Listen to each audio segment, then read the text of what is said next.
सारिका जी को, जो assistant professor Madhepura में और हिंदी विभाग की है, मैं उनका एक बार स्वागत करूंगी। एक बार तालियों से।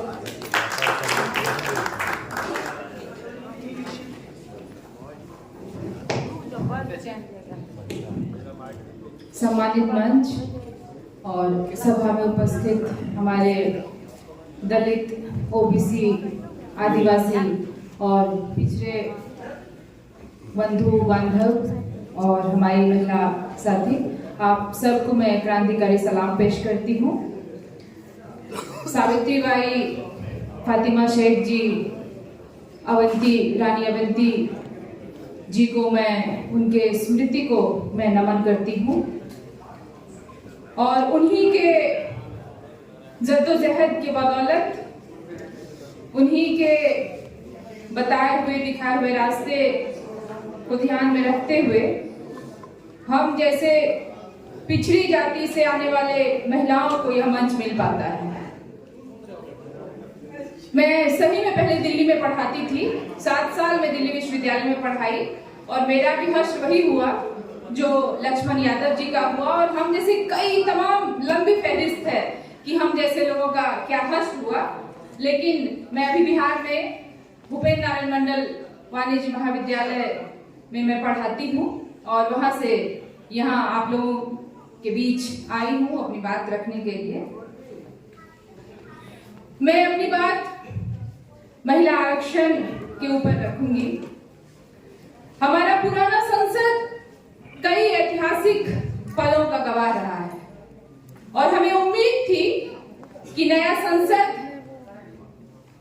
यदि बनता है तो उसमें कुछ नई बातें होंगी, कुछ हमारे हक की बातें होंगी और उसमें महिला आरक्षण बिल पेश किया गया। अब देखिए उसका नाम क्या है, नारी शक्ति वंदन अधिनियम 2023।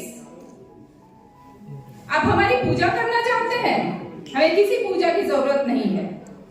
हमें उसी रूप में रहने दीजिए जिस रूप में पुरुष हैं। हमें उसी अस्तित्व में हम अपने आप को रखना चाहते हैं जहां हम केवल एक मनुष्य के नाते इस देश में, इस जमीन पर रहना चाहते हैं। एक तरफ तो आप नारी की वंदना की बात करते हैं, मगर दूसरी तरफ आप देखिए कि मणिपुर में आपने क्या किया। सबके सामने वो बात जाहिर है। आपने महिला, जो हमारे साथी जिन्होंने खेल में हमारे देश को एक नया मुकाम दिया, आपने उसके साथ क्या किया। तो हमें वंदना की जरूरत नहीं है, हमें पूजा की जरूरत नहीं है, हमें हमारी अर्चना मत कीजिए आप, लेकिन हमें मनुष्य होने की पहचान दीजिए। हम मनुष्य हैं, मनुष्य के रूप में रहना चाहते हैं। यदि इस संसद में दलित, ओबीसी और आदिवासी महिलाओं के लिए आरक्षण की बात की गई होती तो देश में और दुनिया भर में हमारा संसद और हमारा देश एक मिसाल पेश कर सकता था। लेकिन यदि आपको यह बिल इसी रूप में पेश करना था, इसी रूप में लाना था, तो 1996 से लेकर हमने 2023 का वेट क्यों किया।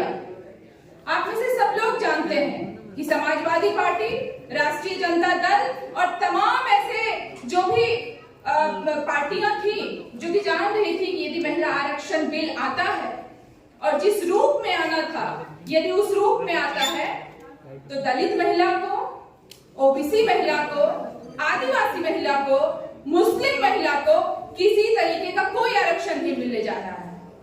यह आरक्षण महिला बिल के रूप में तो आया है, लेकिन यह महिला बिल जो है केवल ऊंची जाति की महिलाओं के लिए आया है और हम इसका विरोध उस तरीके से नहीं करते हैं। लेकिन यदि यह महिला बिल SC, ST, OBC महिलाओं को ध्यान में रख करके लिए लाया जाता, कोटा विद इन कोटा की बात की जाती, तब यह बिल हमारे पक्ष का होता, हमारे लिए एक नई मिसाल पेश कर सकता था और पिछड़ी जाति की महिलाएं उसमें अपनी भागीदारी तय कर सकती थी। अभी आप डाटा उठा करके देख लीजिए कि महिला, जितनी भी राजनीति में महिलाएं हैं, उसमें किस जाति की कितनी भूमिका है, उसमें दलित जातियां कितनी हैं, उसमें ओबीसी जातियां कितनी हैं, उसमें आदिवासी के लोग कितने हैं, उसमें मुस्लिम महिलाओं की क्या तादाद है। जाएगा। आपने पेश कर दिया महिला बिल, लेकिन जाति जनगणना को छोड़कर आप महिला बिल की बात नहीं कर सकते हैं। तो एक सवाल उठता है कि 2023 में जो महिला बिल आपने लाया, जिसको आपने पेश किया, पास किया, वह महिला बिल क्या 2029 में भी लागू हो सकता है? क्या उसके अगले लोकसभा या विधानसभा चुनाव में भी लागू हो सकता है?